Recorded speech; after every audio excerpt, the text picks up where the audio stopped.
Okay, so a lot of your maths is going to become more conjoined and has to be about bringing those things together as you get towards the exams. Okay, and that comes from questioning and having them communicating back to you, as was said, what they're thinking, what they're using, how they can do it. Okay, excellent.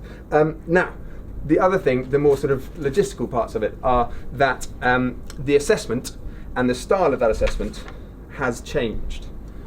Okay, we've discussed a little bit of them, sort of coming out of the objectives and sort of the purpose of the maths. They are making it sort of more difficult, and part of that is that it's the assessment time has moved from 3.5 hours to 4.5 hours. That is, I think, across the board, don't quote me on this, but I think from what I've gathered, across the board, or each of the exam boards are going to do 3 1.5 hour papers.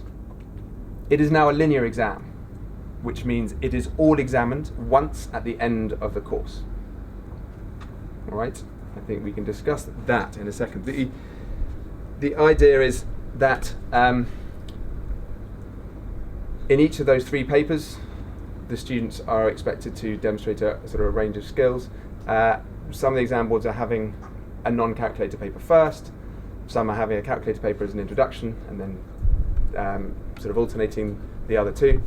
And so that's what changed. But I think for most of them it seems that it's 3 papers of 1.5 hours each, one of which will be a non-calculator paper. All right, so there's a bit of more of an emphasis on being able to use technology, because I think the shift has gone to solving problems, okay, and doing that with various techniques.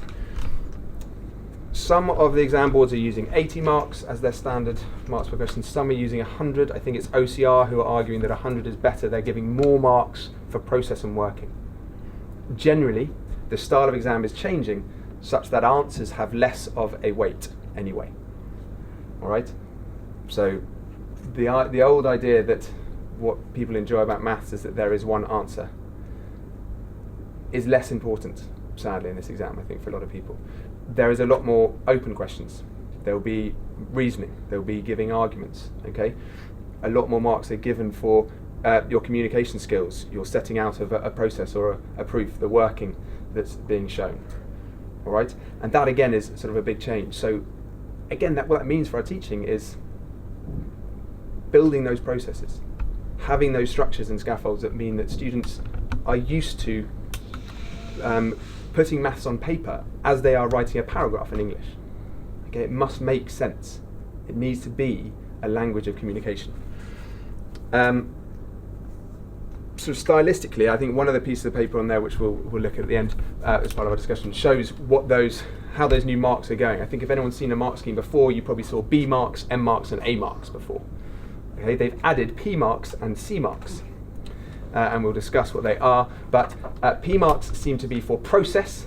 Okay, so if there's a multi-step problem, if someone is bringing in a relevant technique which would help them, or it looks like a step along a process of problem solving, you can get credit for that. C marks are communication marks, so I think that is for where you are you've written a well-reasoned sentence, or I think you've used a proof, or you put down something in actual English, so in words. There are marks for your communication of your maths reasoning. I think that's a sort of huge change. As part of the linearization, it is now expected that students will also memorize a whole load of formula that they didn't have to memorize before. Okay? If you are interested in what those are, they are in each example. Basically, I think if you're doing foundation tier, it is now expected you know Pythagoras' theorem, you know the trigonometric ratios, they're not given to you anymore, you know the formula for the area of a trapezium, and you know the volume of a prism. Okay, not necessarily massively complex and things that people may have got before, but they weren't required for you to know this before. They were on a formula sheet. They're now not.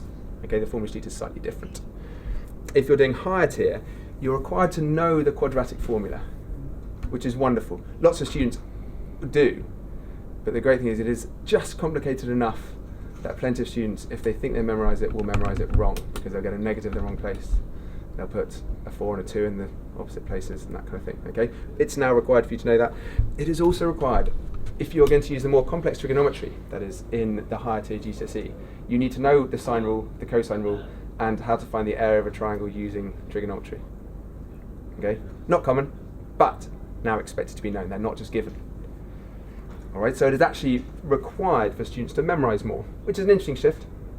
I think that's sort of in a different direction, but there it is. I think it's not given to you anymore.